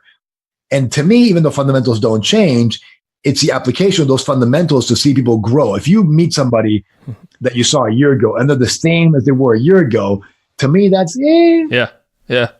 I'm thinking of our journey, Matt and I, like for 12 years now, it's just been constant experimentation because we're genuinely curious. Well, there's nobody, I don't I think anybody who knows us would even say we're the same person now that we were 1 year ago. Hell no. Even 1 year ago. You're not the same person I first met when we started chatting. That's for sure. Right, and it's about a year ago or so. Yeah, probably. So, you're right, and think about all the things that it was actually in the summer because I remember I took off for Europe in July. So it was July. So it was like 9 months. Yeah. But so whatever you're doing is getting something from you. Yes. Yeah. And if that's the key, and that's a good way to just probably put a nice bow around this thing is like, hey, if you're perpetually doing this, then it might not seem like you're not making $1 million yet or something like that. But hey, are you having fun in the process or whatever that purpose is? That evolution process should be the time of your life. That is your life. It goes back. Sorry, Matt. It just goes back to, is that something you really want? Mm-hmm. Yeah. Because I'm telling you, it's, David Allen told us, or maybe he didn't say it on the podcast, but he said to me, he goes, he wants to do interesting work with interesting people. Mm-hmm. That was his thing. And same with Ray Dalio, right? Only a little bit different, right? Sure. So these guys, everything they do is interesting work with interesting people. It's not about owning the jet and about, Ray's worth, $17.5 billion. Something like that. David Allen's changed the world and worth, God, how many millions of dollars he's worth, right? Lives in a tiny apartment in Amsterdam. Mm-hmm. They're living, they're not perfect, but they're living their life their way, whatever that is for them. Yeah.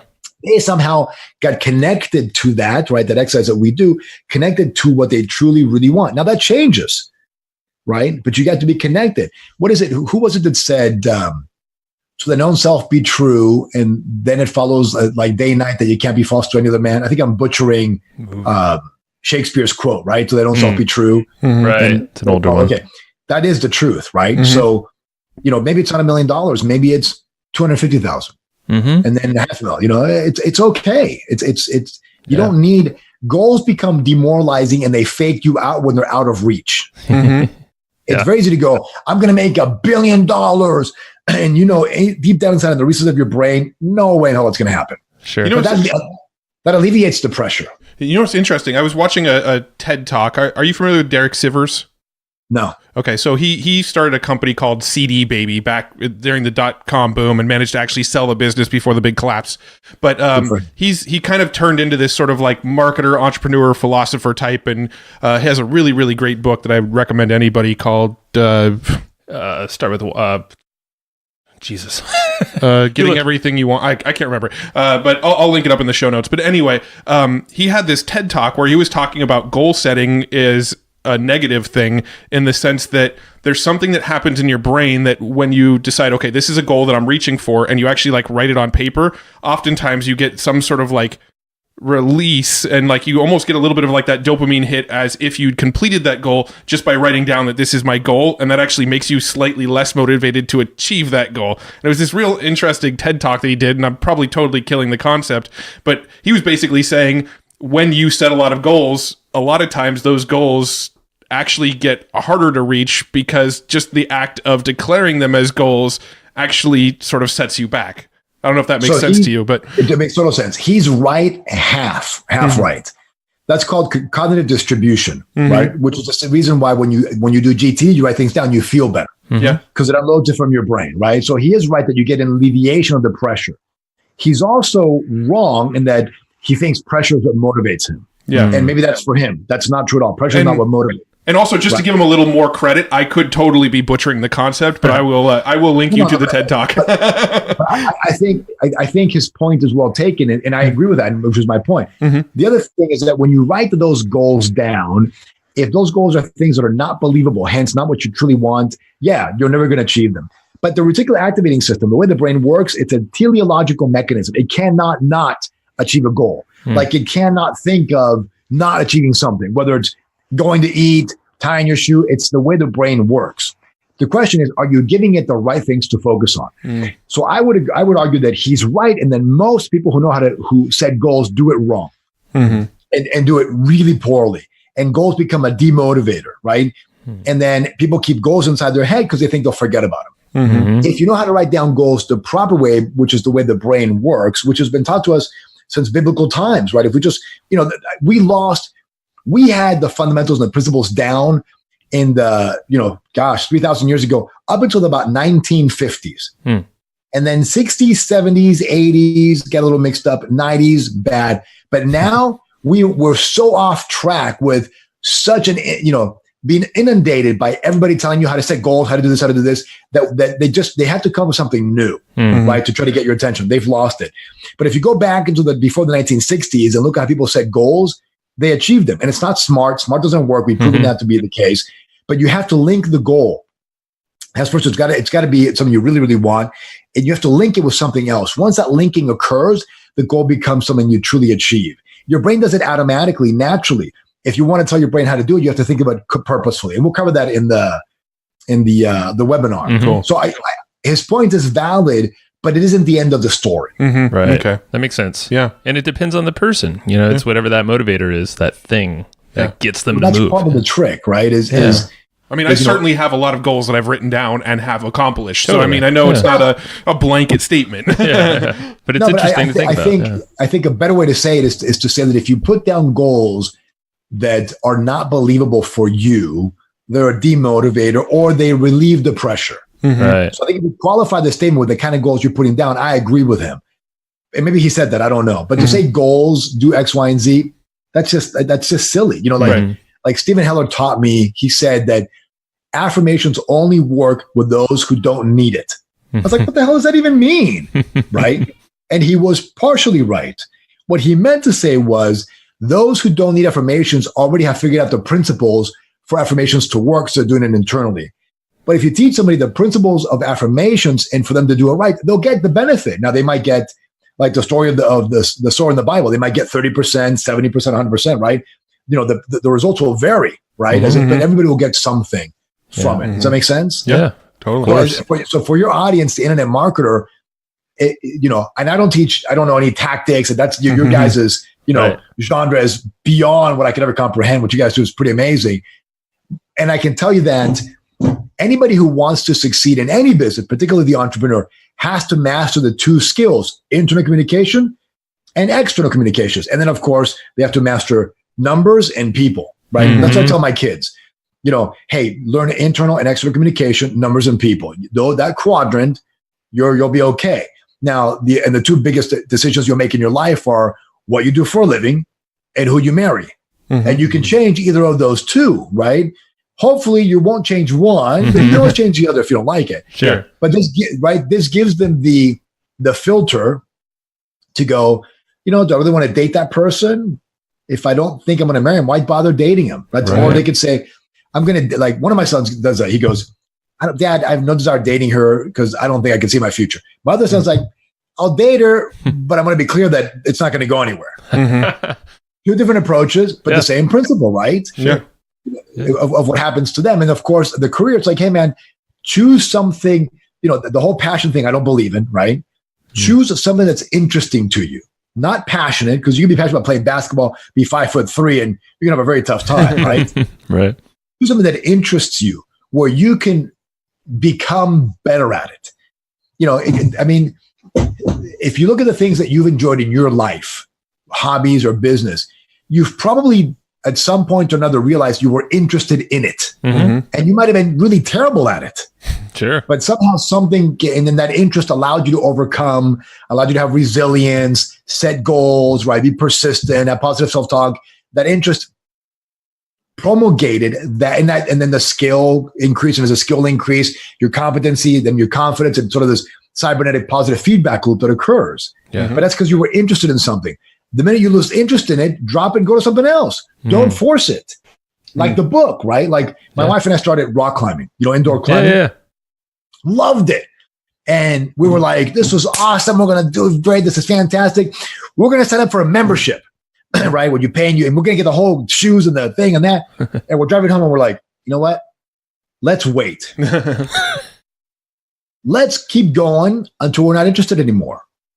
We went, stop going. Yeah. We may go back, but one day we're like, it just wasn't interesting anymore. Right? Does that mean it's not bad? It's great. It may pick up another, I don't know, right? Mm-hmm. I learned to trust that in myself, because then if I do that, then I become a hyper-disciplined individual versus an undisciplined person. And there's a difference, right? If you follow your interest in intuition, you become disciplined, which is the key to success. Mm-hmm. If you have to force it, you no longer are disciplined. Right. And that's the whole thing of, the constraints to no constraints thing is like there's more freedom with these constraints and this structure around you rather than the opposite, where it might be, I don't want to, anything's possible. Let's go anywhere, anytime, Yeah, look, I'm super interested in Egoscue. Mm-hmm. That's why I keep doing it. The way the mechanism of the body works, and doing some exercises changes the posture, changes the pain, which changes the performance. To me, it's just fascinating. Yeah. Mm-hmm. So no matter how much I hate having to do, run or stretch and whatever, I do it. It's an interest that I have that I've had for a very long time. Yeah. So that allows me to be very disciplined, right? You guys are interested in how to generate more traffic, which allows you to overcome the challenges and all that stuff and gets you to be the world's best at it, right? Mm-hmm. And this is where this is again, going back from what you think you want versus what you truly want. So our goal is to master internal communication and external communication to get what we truly want. Right. Tony Robbins is a master at both, but he doesn't teach it very well. When he got divorced from Becky, people were like, you're Tony Robbins. You talked about being perfect and how you're wonderful and you're married with kids. And now apparently you divorced your wife and there's rumors that you cheated on your wife and blah, blah, blah, blah, blah. So Tony's business, which was similar at the time, was over 10 years ago, was going down. Mm-hmm. He was not going to seminars, right? Because he's no longer congruent. He talks the talk, but isn't walking the walk. Right. But Tony, knowing what an incredible human being he is and mastering the internal communication, said to himself, I'm only assuming, how do I turn this into a positive? How do I make this experience a great experience? Do you know what he did? What did he do? No, I'm not sure. No. He created a relationships program with his new wife, Sage. I do remember seeing that. Yeah. You're right. Yeah. That was a turning point for Tony. It was that moment that his business went it was like this and went to what it is today, which is, the juggernaut that it is now, right? What happened for him was he mastered his internal communication. And then, of course, he knows external communication. He went out and started selling because it's all about it being a selling machine, right? Started selling, and then that developed into something else. And now he is continuing at 59 to be a juggernaut and powerhouse. Now, I don't think he teaches it well, but he models it beautifully. Definitely. Right? Yeah. So if you look at, you know, I don't want to talk about politicians because, you know, they're polarizing for a good reason. But you look at anybody who you admire that has had difficulties. What's changed for them was the internal communication. They got something from them, a change in perception, a change in behavior, a change in attitude that then allowed them to achieve something else. And it's because of what they truly wanted, not what they thought they wanted. Right. And so if not for Tony getting divorced and having gone through that and doing that home opponent, he probably would have been just another speaker today. Yeah, that's interesting. Yeah, it's this when others are getting something from whatever it is you're putting out there, if you're actually interested in that thing and, you know, you're working to be better or whatever it might be, that, you know, that fire inside of you is just going to go like, ooh, all right, I can do this better and better and keep growing. And always, you know, it's just, I could see it now. It's all kind of in full circle here. Look, for me with martial arts, when I was heavy in the martial arts, every day, not every week, every day before going to class, I got the shits. Wow. I was always late. I had to go poop because I was nervous. Wow. And it wasn't like Scared I got poop. over it. No, dude, it was. And when I started up again last year with Jason at Samson MMA, you know, doing privates with him, doing MMA stuff with him. Hey man, I'll be there in a little bit, running late, taking a poop. Just nervous, right? Wow. Heart beating, mouth dry. I got there and I was like, okay. And of course I loved it and it was fantastic, right? So, you know, it's the interest that allowed me to overcome and override that fear or that lack thereof, right? If I had no interest on it, you couldn't pay me to do something like that. Yeah. Right. So this is it's sort of a shifted topic, but sort of along the same vein. When it comes to jujitsu, so I know so many really successful people that absolutely love jujitsu, and I'm curious, why do you think that is? Why do you think like the jujitsu and like successful people? There seems to be some sort of correlation there. Well, I think there's a trend, right? I think it's permeated like a thing, right? Like pants with ripped jeans in them, right? It just became a thing because, you know, guys talked about it that were influential and go, oh, let me go try it. They tried it. So I think that's what happened. But the other component of it is that, you know, anything that gives us a flow state, right, it releases chemicals in the brain that makes us feel good. Jiu-jitsu in particular has a problem-solving component to it. So you're in the zone and you're solving problems. Plus, there is that psychosensory therapy, right? You are getting touched and caressed on. And I know this is going to sound weird for some guys, but sometimes a hug from another guy is more valuable than a hug from a woman if you're a guy. And right. And so that male to male energy, right? When you can slap a guy and, you know, I can't tell how many crotches I've grabbed by accident, right? I felt more penises than hooker. Right? I mean, you know, you just moving up. My bad. You tell the guy sorry, and you know, and I'm not talking like I think I glazed full on. Like I can draw it, right? Like I can draw a piece of paper now. The right testicle goes bigger than the left testicle. The guy punches the left, circumcised, the whole thing, right? And mine's been grabbed a bunch of times too. Oh yeah. Like hope you got a good feel of it. I know it's not much, but at least you know I have one. This is going to be the clip from that we promote this podcast with, by the way. Perfect. All right. Well, I think when you combine the male to male contact, when you combine the psychosensory therapy with it, when you combine the problem solving, you combine being in the flow, you combine learning and progressing, because we as human beings, we are wired to get better. And so when you see like I can now do something I couldn't do 2 weeks ago, it's very motivating, right? So I think and there's a camaraderie that exists. You know what I mean? Like, if I'm in the airport and I see somebody with cauliflower ears, either wrestler, MMA, or jiu-jitsu guy, right? Sure. Instantaneous. I don't have cauliflower ears, thank God, but instantaneous rapport. Hey, you do? Yeah. Boom. We know each other. It's a community, right? Because there are things that only he and I or she and I can relate to. So I think, and look, and by the way, if anybody hasn't tried it, you should definitely go try it. I mean, it's even if you just want to roll. And by the way, the best jiu-jitsu is flow roll. To me, flow roll is when you just, you know, let's just roll and there's no ego. You're flowing, you tap, no big deal. There's no competitiveness on it. You're just maneuvering around each other and learning in the process. Okay. Yeah. The problem is that, in your 20s, you can go hard every day. But as you get in your late 30s, early 40s to late 40s, like I am, you want to go often. And you can't go often if every time somebody beats you up. And every now and then you should, once a month, go balls out to the wall, right? Give it all you got, and then, take a day off, But I think that's probably why. I think rock climbing is the same thing.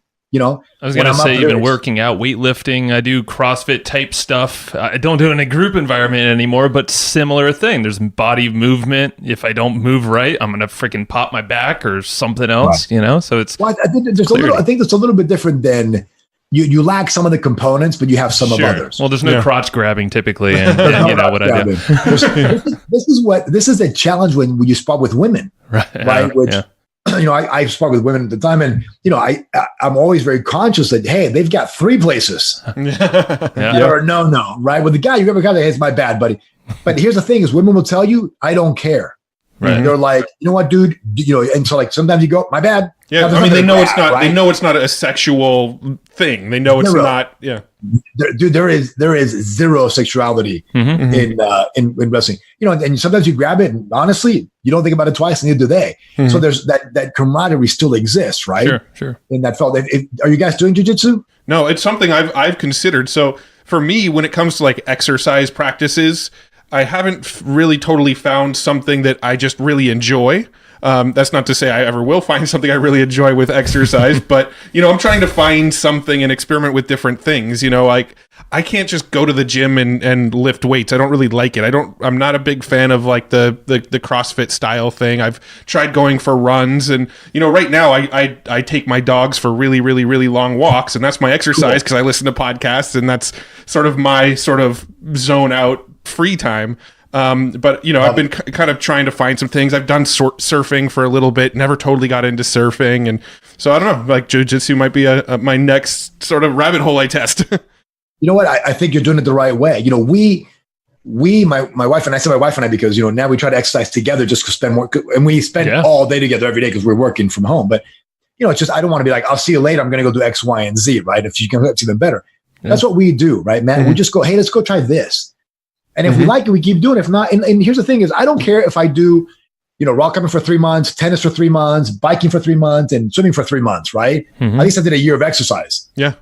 That makes sense? Yeah. So I test it all and follow whatever interests you. If it doesn't interest you, don't do it. Yeah. It's stupid. You're just wasting your time. Yeah. And I think people beat themselves up too much for trying something, not enjoying it, deciding not to do it, and not sticking with it. Everybody else is doing it. But like you just said, like you can jump from a different sort of activity every quarter, and at the end of the day, you still got exercise all year long. But absolutely. And sometimes we'll go bike riding in a day, and another day we'll go running. Another day we'll go rock climbing. Another day, we'll do what's called body walk, which is a Gotsky patch. We'll be like, hey, you want to do this today? I find it more stimulating for me. Now, when I was heavy into martial arts, it was every day, 5 hours a day. But that was then. And, maybe who knows, right? It's like, look, man, we got to stop imposing absolutes on certain people on certain things. Like, there's certain absolutes, but there's, don't kill anybody. Right. Absolute, right.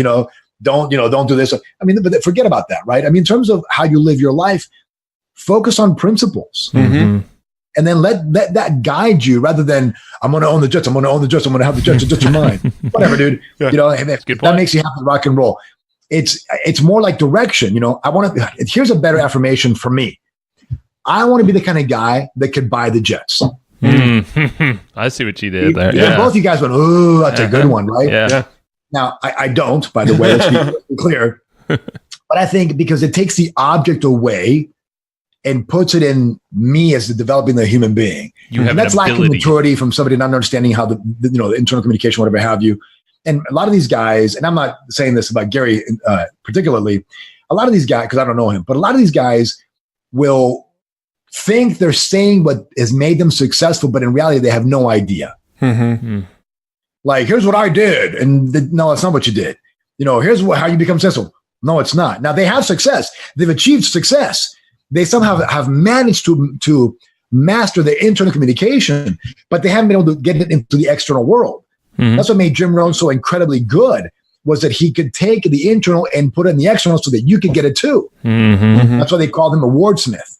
Does that make sense? Oh yeah, totally. It's that connection. Yeah, he's making that deep connection where they can figure out whatever he's putting down that's working for him, but he's passing the right words in the right way that so they can right harness emotion and everything, all of that stuff, right? And so, a guy like Tony models it for us brilliantly, but I don't think he teaches it well. At least not in my opinion. Maybe I'm wrong, right? And I think a lot of those guys are that way. Yeah. So, but a guy like Gary, I mean, he's clearly got communication mastered, internal and external, right? Because he's successful monetarily. So I don't know him personally or anything of that nature. But but is he really teaching the right way to do it? And I from what I've heard, my answer would say probably not. Right. Yeah. But it doesn't stop him from being successful. Right. Exactly. That's what's interesting. Yeah. We see a lot of that. Napoleon Hill was broke. Well, he became rich, and then he lost it on the Depression, and then he struggled all the way until the 60s when he met W. Clement Stone. So this is the guy who wrote the definitive Bible on personal growth and how to get rich. And like a good friend of mine says, don't judge the art by the artist. Meaning, don't dismiss his work just because he didn't apply well the part of his life, right? Right. Mm-hmm. So, because sometimes there's like that's like saying that Peter Drucker is a failure because he never owned a successful business. Are you freaking kidding me?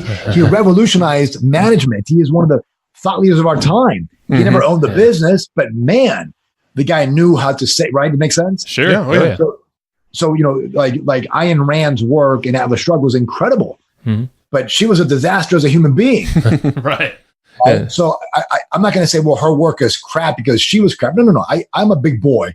I can separate the two. Yeah. And I think a lot of folks don't know that or know how to separate this, or you take the time to understand the two pieces that are out there. You're right. Well, that's like saying that the art would only be valuable if the artist was great. I'm sorry. How many artists were screwed up in the head? And I think it was a requirement to be an artist. Right. Right. Van Gogh cut his ear off. I was going to say, yeah. Right. Yeah. I mean, wasn't Picasso a philanderer? Yeah. But incredible artist, right? So I may not like Picasso. I may not like, Michelangelo. I loved Raphael. Actually, I like Michelangelo. But the artwork itself stands on its own. Does that make sense? Yeah. Yeah. No, that makes perfect sense. They're independent, and it's up to us to decipher that and to figure out whatever is really true in us, the interest level, and then this is the world's longest podcast. I was going to say, we're watching you on video and it's slowly getting darker. Yeah, I know. No, I think this is actually an amazing podcast. This is the type of podcast that we get the most amount of feedback on. Yeah. Is when we kind of start doing this sort of deep mindset work and helping people uncover some of these things and giving people aha moments about how their brain is working and why it's doing the things they're doing and why they fall into the habits they're falling into. I think this is probably going to be one of our more talked about episodes, to be quite honest. Well, let's tease this. I hope so. Yeah, let's tease the webinar just briefly. I know it's literally, we're coming up with it on the spot, but you have a lot of material. Go ahead. Yeah. I mean, a lot of this stuff, the lights. Yeah, there we go. It looks a lot better on video. So we could tease this webinar. What are some points that you think that you would love to present on there, for folks? Obviously, we have this kind of affirmation or this system, the audio that we were referencing. So here would be, we'll give the audio away for free, right? Even though it's part of the package of the other stuff. But here's honestly what I like, right? So here's my outcome. At the end of the webinar, I would want the attendees to have a transformational event where they begin to do things differently and feel differently, right? And I think the way for us, because look, the mindset impacts everything in your life, right? Your relationships, your health, your business, you make more money. So I think at the end of the webinar, I'd want people to have a transformative experience where they might make small changes that lead to great results later. And we can talk about, we can do things like tactics, but what I'd rather do is have an experiential webinar. In other words, I've seen webinars where they just go blah, blah, blah, blah, blah, blah, blah, and they just dictate, right? Sure. I like to run them through a process. Right. Like, hey guys, here's what we're going to do. show up with pen and paper or journal paper, whatever you can. I'll explain the principle of why, and then you'll like my audio. I get you to do it, don't I? Oh yeah, and that's exactly what I felt like. It's an experiential process, and I feel like that is the best way that we can present. That's how you work. I mean, throw out some principles, of course, but then let's be actionable with this right here and there. Mm-hmm. You do it right on the webinar, just like you do with the audios. That'd be an amazing thing. I think that's what it would do. It would be about getting them, and I think the outcome would be to unhook some of the negative experiences in past that they have, right, and propel them like a slingshot forward to what they really want. I'd like for them to be able to learn how to be self-motivated, even when they don't want to be self-motivated. I know it sounds kind of cliche-ish or silly, but I want to be able to go, oh, I don't feel like doing Egoscue. Do it anyway. Sure. Mm-hmm. I'm petrified of going in that machine. You go on anyway. Yeah. Right? Because that is the truth. That's, to me, that's true success is we should get so excited about making ourselves do the things that we know we should do, but don't feel like doing. Mm-hmm. It's life, right? We got freaking life, and a bunch of unexpected stuff's going to hit us at times. And if we can weather the storm with this solid mindset and knowing what we are personally working towards, then what the hell is going to stop you? Yeah. Do you guys remember? You're just reminding me of this. Do you remember the movie World War Z with Brad Pitt? Oh yeah. Zombie movie. Oh yeah, that's right. Okay. Yeah. So that is my wife's most watched movie of all time. Interesting. Okay. She's watched it, and I'm not making this up, over 50 times. Wow. Whenever she doesn't know what to watch, just puts it in the background. Washes dishes back or whatever, right? So, and I've watched it because of that a bazillion times. We love it. It's like a roller coaster movie. There's a scene in that movie where Brad Pitt is taking his wife and two girls through the apartment complex and ends up in the apartment of the Hispanic family. Remember that? Vaguely. It's been a long time. I'll have to watch it now. So anyway, he's running up. He's running from the zombies. Goes into an apartment building. Goes to the top. Sees a kid. Chases the kids. Knocks on the door. Kid opens the door. Walks in. Closes the door. And it's another family of a boy, the mom, and the dad. They don't. And the boy speaks English and Spanish. The mom and the dad don't. Mm-hmm. And Brad Pitt, as you remember, the character was before a UN special, not force, but a special guy, whatever the case. So he knew it was up. Mm-hmm. So they're good. They sleep. They spend the night. They're going to get stuff, and then Brad Pitt tells the homeowner, "We got to keep moving." And then the little son repeats them in Spanish, right? Mm-hmm. Quiere que nos movemos, tenemos que movernos. And Brad Pitt says, "Movimiento es vida, movimiento es vida," right? Life is movement. Life is movement. Mm-hmm. Meaning you don't ever stay put. You must always move. And I think that is probably the biggest key to understanding proper, successful, happy mindset. Always keep moving. I love it. The brain serves a purpose, and that is to move the body. And if we're not moving, we're not growing. And so the difference isn't whether you feel like it or not. It's whether or not you're able to do it despite not feeling like doing it, because you are interested, because there's a purpose behind it, because the mindset is straight. My mindset's right with Egoscue. That's why I do it, even though I don't want to do it. Yep. It's right, though. Yeah. Love it. And the more I do it, the more my self-confidence increases, more the self-efficacy increases, the more my discipline increases, the more my self-esteem increases, right? The more everything around my life gets to be better. It's that, as Charles Duhigg would say, that keystone habit. Mm-hmm. Right. But I think the real keystone habit is getting yourself to do the things you want to do, even when you don't feel like doing it. That's it. Love it. All right, man. I think we've teased it enough. We don't know a date for this yet. We'll figure it all out later. Well, so let's just say it's going to be at hustleandflowchart.com/Marx, MARX, and we'll make sure that by the time this episode goes live, that link actually goes somewhere. So hustleandflowchart.com/Marx, MARX, and that's where you'll be able to register. Is there anywhere else you want to send people after listening to this? Any website or social media or anything you want people to go and check out? They can email me if they want. Okay. Because I'd rather have communication with personal at marx@callmarx.com. CALLMARX.com. Marx@callmarx.com. You can put the link at the bottom. And if it just, hey, email me what you're interested in and how I can help you.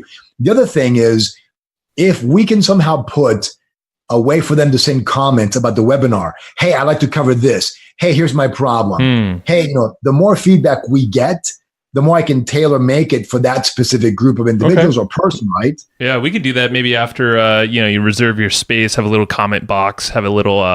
yeah, we could definitely do that. That's not a problem at all. Good idea. Yeah. And I'm just going to say, if you're listening and you're thinking about reaching out to Marx, it will be a good thing you reached out, but you better get ready. You're ready for the thunder because he'll hold your ass to the fire and make sure you do whatever you're going to do or you want to do. So, well, it's about making sure that you take action. Sure. And I think the greatest reward that someone can give themselves, to your point earlier, Joe, is encouraging and holding yourself accountable to the standard that that you should be. Yes. What Keith Cunningham once told me, he said, and people stole this quote, but I want to attribute it to Keith Cunningham. He said, "Hell on earth is meeting the man you could have been." Mm-hmm. Yes. And a couple of posers have stolen it and they don't give him credit. And I don't like that at all because that's not cool. But that changed my life. Mm-hmm. I wasn't that guy. And wouldn't that suck if you walked up and said, "Hi, I'm Joe, the guy you could have been. Hi, I'm Matt, the guy you could have been." I mean, that's terrible. Yeah, well, that's the whole common thing on, someone on their deathbed. What I could have been, what I wanted to do in life. Yeah. I heard something on the Joe Rogan podcast that somebody said that most people on Earth have the most profound insights of their entire life in the last 5 minutes of their life. I don't know that's true, but that totally blows. Yeah. It blows, and I could see it being, Hey, but there was a book called the 5 Regrets of the Dying, and this woman wrote a book about, she was a caregiver, and wrote a book, and the regret was, I didn't love the right person, I didn't do what I want, I didn't work enough. It was I wasn't true to myself was the general theme of it, right? Yeah. It goes back to what you want versus what you really, really want. And I think people that die with no regrets, and there's plenty of them. They've had challenges and failures and issues, but not like I wished I had kind of thing, are the ones that are true to themselves, and they become very happy and very successful. Love it. You know what I mean? Very interesting. I don't know. I was just thinking, I'm like, I got to call my dad because I want to hear him. And like, because I'm like, I'm going to ask him, what the hell do you want? What do you want? I don't talk to him a lot, by the way. So this is like literally just vulnerable, random thought. I'm like, I should just ask him, what does he want? Yeah. Well, that last point, and we'll end with this. And then we'll wrap up. Yeah. Sorry, I know. Yeah, it's okay. So, my wife and I, we were going through a tough time when I lost a first fortune, right? Mm-hmm. And I think I might have told you guys this story, but I want to tell it again. And this is, 11 years ago, a long time. And we were broke, right? We're living in this big, beautiful mansion in California, kids, the whole thing, stuff. But we can't, like Zig Ziglar said, if it took 2 nickels to go around the world, I couldn't get out of sight or whatever it is, right? We were just poor. And we were just not getting along that way because, money fights and we're young and whatever have you. And so I walked up to her and I said, "Hey, baby, do you want to go do something crazy?" She goes, "Yeah," because she's totally adventurous. She goes, "Yeah." I said, "Let's go to Europe." Now, we had not taken a vacation in forever, right? And we'd worked like crazy. And now we're 38.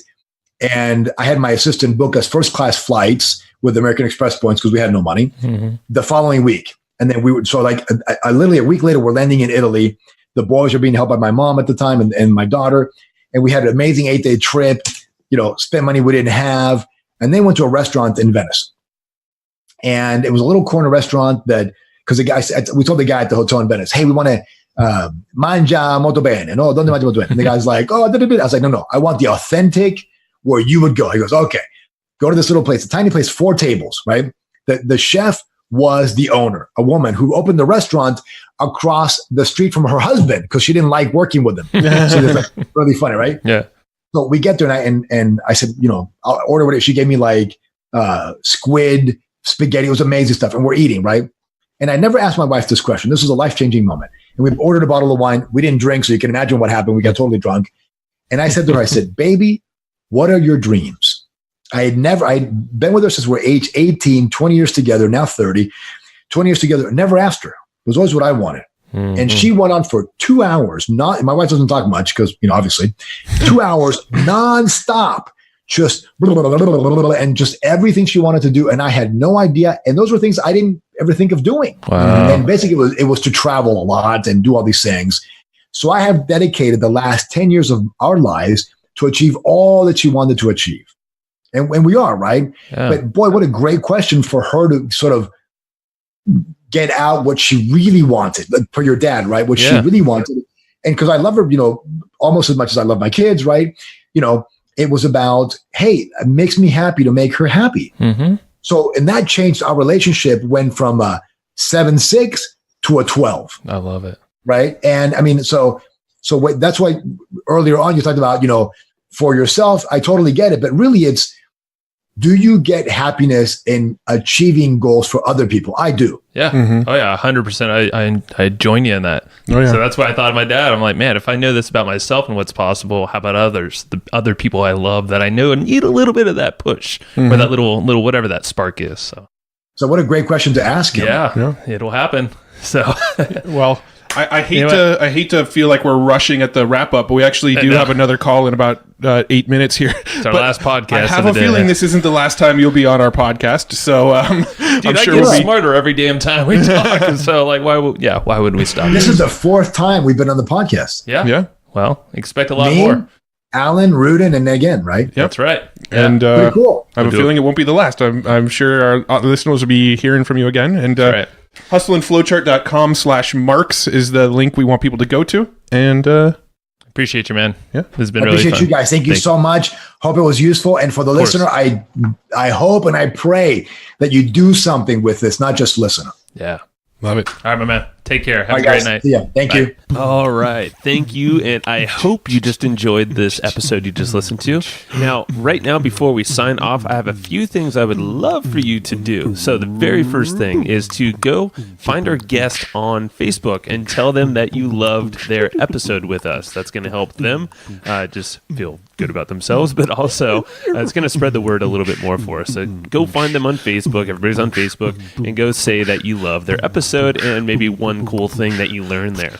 The second thing is to go to iTunes and subscribe to our podcast. Just look up Hustle and Flowchart and hit the subscribe button.